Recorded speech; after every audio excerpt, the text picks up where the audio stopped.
What's up, Fandroids? It is Chris Chavez here. Last week I actually traveled up to San Francisco for the world famous Google I/O, and I came back with this little guy here.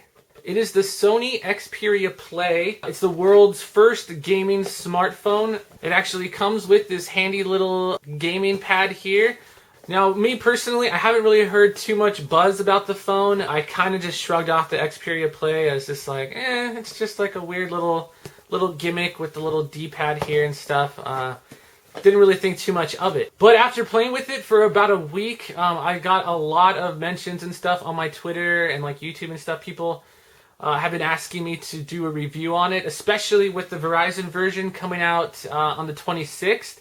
Just around the corner. The Verizon version actually has the stock Google experience, meaning that there is no UI or anything. It's just like exactly what you see on the Nexus S line of phones, or like say the G2 or the G1, meaning there are no skins, no UIs, just Google.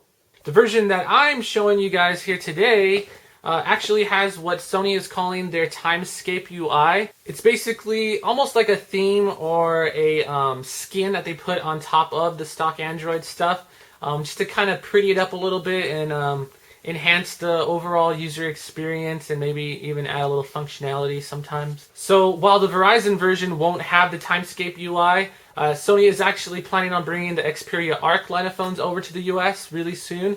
And also their little tiny fun bite-sized nugget phones called the Xperia Mini and Mini Pro. So this video will give you a pretty good idea of what to expect on those phones. And both phones, the one I'm reviewing here today and the Verizon one, are Android 2.3.2, which is Android Gingerbread.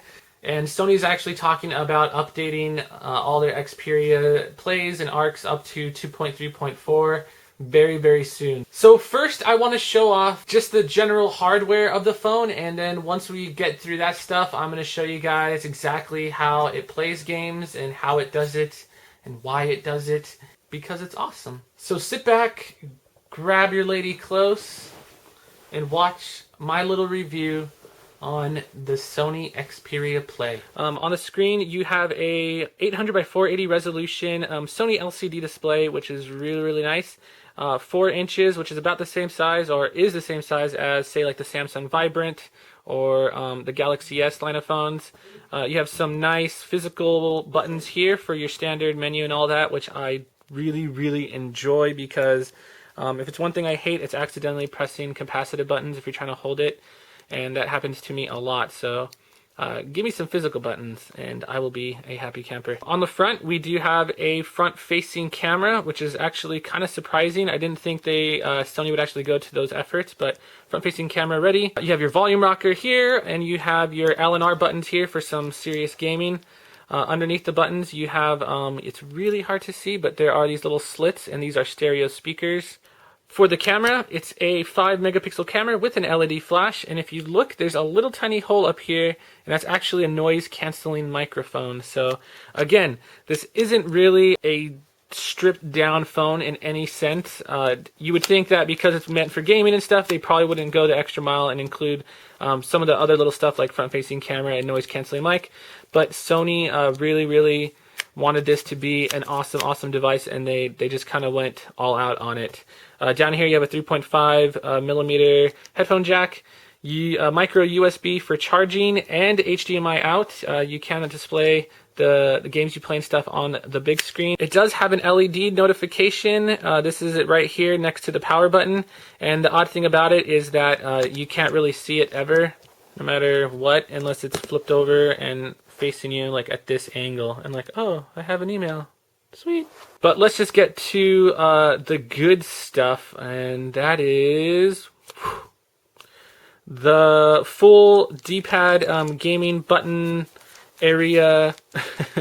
You have touchpad for some pretty cool stuff that you would normally do on your screen. You could just do down here now, which is way better, because I mean, really, you're gonna have your fingers on the screen trying to shoot zombies and people in the face. It's just like, it's silly, really, really silly. Yeah, you like that? Yeah. So let's go ahead, now that we've covered this. This will be the exact same hardware that you see on Verizon. Right now we're going to cut to, I guess, something that'll be a little bit different, and that is the software or the UI that's on the phone.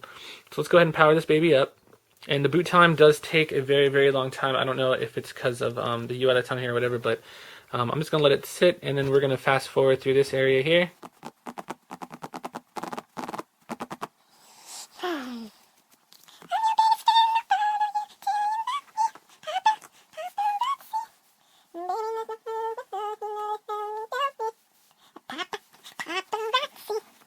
Okay, now that we're all booted up and everything, you can see here that it does have a little bit of a different look than what you're going to see on the Verizon version. Very Sony-ish. It reminds me a lot of like what's on the PS3 and stuff, but slide to unlock, very much like the iPhone. Yeah.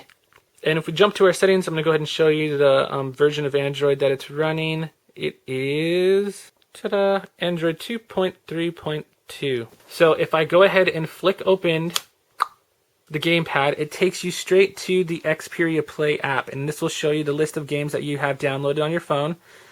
So far, it came with Bruce Lee, FIFA, Madden, and this Star Battalion game down here, which is a 3D shooter. I recently downloaded Cordy because I thought it would be kind of cute. Asphalt 6 I downloaded, and then Age of Zombies. So if you click on more games, it'll show you some other games that are kind of what Sony is calling optimized for the Xperia Play, meaning that it should just work out of the box with the D-pad and the buttons and everything. So you have Nova, which is a first-person shooter. Again, don't really like playing first-person shooters on a smartphone simply because getting your fingers all up in this area, it kind of blocks your and obstructs your view and stuff. A little bit easier on tablets because you have a bigger working area. But if you can't have a tablet, the next best thing would be these nice little touchpads down here at the bottom. So you can see all the games here. Need for Speed Shift. Most of these are available on the market, and you can download. Backstab. Ooh, I want that one. Been waiting for that one for a while. And Age of Zombies by Half Brick Studios is a great one. I just downloaded and paid like $4 for. And you can just see that there's a huge range, big old list of apps. And clicking some of these will take you straight to the market where you can download them. So you can see here in the description, now support for the NVIDIA Tegra and Xperia Play Optimized. What that pretty much means is that, again, all the buttons and everything we mapped out ahead of time, and you don't have to try to do button mapping and assign buttons for certain things and stuff. So yeah, the way this works is kind of weird. You can get the games from the market. You can use their funny little thing when you open it, and it opens up a list of games that are Xperia Play optimized. And then also they have their own PlayStation store where you can download games that were like old games on the PS1 and stuff. So it already comes pre-packaged with Crash Bandicoot. It kind of sucks right now, but there's no other games really available. So if I click on the PlayStation Pocket app, it basically opens up this, and there should be a bunch of other games. If I click all, that's all there is. Recently played, and then recently added. So we should see this probably fixed up by the time this launches on Verizon. Hopefully they have a whole bunch of old school PS1 games like Final Fantasy VII. Anybody? The CPU on this phone is actually a single core 2nd generation Snapdragon, and normally I wouldn't really believe that those would be capable of outputting, anything above PSP graphics, but I was sadly mistaken. Let's go ahead and open up the Bruce Lee app, and I'll show you guys exactly what I'm talking about. I'm going to quickly try to jump into a game here. Now, as much as this game kind of sucks, I will say that the graphics are pretty impressive. I was actually pretty impressed by them. Did not expect at all for Xperia Play with a 2nd generation Snapdragon. Whoa, there's Bruce Lee. Look at that fool. I can tell just by looking at it, he has a bunch of polygons like on his fingers and stuff. And the characters have bump mapping and like normal mapping and all that stuff to make them look really snazzy. But oh, come on, get some of this. I invented Kung Fu. Oh, backbreaker. So yeah, I mean, this is running at a very smooth, I would say if it's not 60 frames, it's pretty darn close to it, maybe like 35 frames a second. Or no, I'm gonna go ahead and say like maybe 50 frames a second. In case you didn't know this about me, I have special eyes. But again, graphics are awesome, totally surprising from a single core processor. I can't emphasize that enough. So let's go ahead and exit out of here. And when you do exit a game to make a phone call or send a text message or something, it keeps it running in the background or open in the background, and you can continue it at any time. This way you can jump back into the game and continue exactly where you left off. And you can see here I'm still kicking butt, apparently. And then if you want to basically stop playing the game altogether, you just click menu, it brings up a little thing, and then you would go to the bottom and click quit. And that will completely quit the game, and it won't be in the background, and it won't be ongoing notification. Okay, that was a game that was made specifically for, or tailored to, the Xperia Play. I'm gonna go ahead and show you guys how Crash Bandicoot, or like a PS1 game, would play on the Xperia Play. Now there's a ton of emulators that are on the market and stuff that you can download for your Droid phone that let you play PlayStation games and stuff. It's taking me back, it's taking me way back. But most of them don't really play that well. The sound is sometimes choppy on them, and you have to do all kinds of crazy stuff just to get it working and working well. Definitely not user-friendly for people that really don't know anything about emulators or anything, but this is completely different. This is awesome. It's like it's built into the phone and everything, and it runs very, very well. So if I click the menu, you can see here you have your media volume, and you can change that accordingly. Controller settings, and you can assign certain buttons and stuff if you feel like you need to assign a controller, and then you can go into analog mode, which will let you use these down here. The manual will show you, I think it brings you to the website. I know it brings you here, and then it shows you the manual for the game. So if you need the instructions, Crash Bandicoot, pretty awesome, pretty darn awesome. And then you have screen mode. You can choose from normal mode, which will give you black bars on the side, seeing how the original PlayStation didn't have, wasn't widescreen. So, or you could also do zoom, which will zoom in and kind of cut off the sides a little bit. And then full screen will kind of squish everything down and stretch it out in order to fit the phone perfectly. I'm going to go with normal mode because it's kind of the native default resolution. And I'm just going to show you guys exactly how Crash Bandicoot, old school PS1 game, plays on the Xperia Play. Oh, snap. Alright, let's do this. Again, trying to do this on anything but a D-pad, it would almost be impossible. With an emulator, you would have a D-pad up here on the screen, and you'd be pressing the buttons right here, and it's really silly. I'm a pretty big gamer, and I don't even mess with that sort of stuff. Just seeing how it's just so impossible, and I just really wish they would make a phone with a D-pad, and I think Sony has heard the prayers straight from the gaming gods. I'm telling you. Okay, so enough of Crash Bandicoot. Let's get out of here. Let's show you guys Age of Zombies. Now this is just a normal Android game, or a game that can be pretty much played on a lot of other phones and stuff, but I think it actually might be exclusive just to this Xperia Play. I tried looking for it on my Evo and I couldn't find it. Couldn't find it on my tablet either. Let's go ahead and start this party. Alright, let's do this. Now, normally, this game you would play, using up here with the directional thing, and then trying to shoot and throw bombs and do stuff right here while there's all these zombies running around and getting buck nasty. You can use the D-pad to move around, and use these to kind of shoot. It's very much like, what was that game called? Smash TV. Or you can just use the analogs here and blast these guys to smithereens.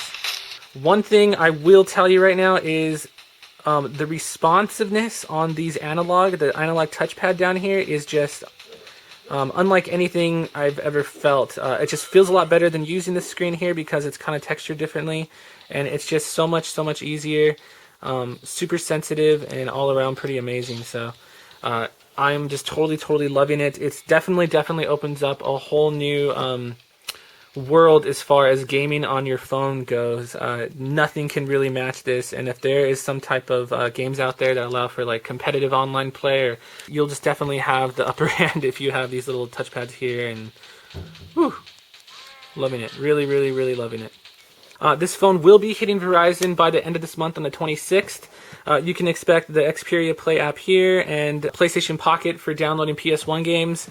Everything else will just be like standard, flat, kind of boring, stock Android 2.3.2. But Sony is definitely trying to up their street cred as far as Android goes. So you can look forward to extremely speedy updates. Apparently they're already going to roll out the Android 2.3.2 update, and that's definitely saying a lot from a manufacturer. HTC and some of the others like Motorola and stuff, they're still releasing phones with Android 2.2, and they kind of seem like they're dragging their feet as far as updates go. Sony is definitely trying to change the game as far as that's concerned, and with unlocked bootloaders, they're making all their phones super easy to hack, and they're actually including links on their website to show you as a developer or as a hacker / Android modder exactly how to unlock their bootloader and get everything running with that. So awesome, Sony. I really can't say enough about it or about them. They just totally surprised me, and I honestly love this phone. I think it's great. Okay, so that was the Sony Xperia Play. What did you guys think? I know a lot of people are getting kind of caught up in the whole dual core hype that's been going on these days. If it doesn't have a dual core, it ain't right type of thing mentality. I was kind of thinking the same thing for a while. I really didn't think I would enjoy a phone unless it had a dual core. Like somehow it's just going to make the phone just that much more enjoyable. But having the whole gamepad on it and everything just kind of hit like this little gamer core nerve deep inside me, and it just brought out the inner gamer again, and I had a lot of fun with it. It definitely does open up a whole new market, and it's offering something truly unique. The fact that it has a gamepad with shoulder buttons and all that, nobody can match that. I don't care if you have a quad core. Nobody can match a gaming experience like that than having a good old-fashioned physical buttons for doing some band damage. That's how I play my games. It's my game face. So I guess all it comes down to now is, should I get the phone? I know tons of people have been asking me that, and my answer to them is, if you think you're going to enjoy this phone, then most definitely get it. I really can't say enough about it. The hardware, everything is really cool. It's playing games super well, and there's games that are coming out just for the phone, and it's just really awesome. So if you consider yourself any type of gamer, or you'd like to have a little more fun with your phone, definitely check this out. Thank you guys for watching my little review on it. I hope this was kind of helpful to you to make some sort of decision on whether or not to buy the phone. If you guys ever need anything, hit me up on Twitter, because I'm always on there talking to everybody. And make sure to rate and leave a comment or two if you so feel inclined. Thanks a lot, and I'll see you guys next time. Don't stop believing. Hold on to that feeling.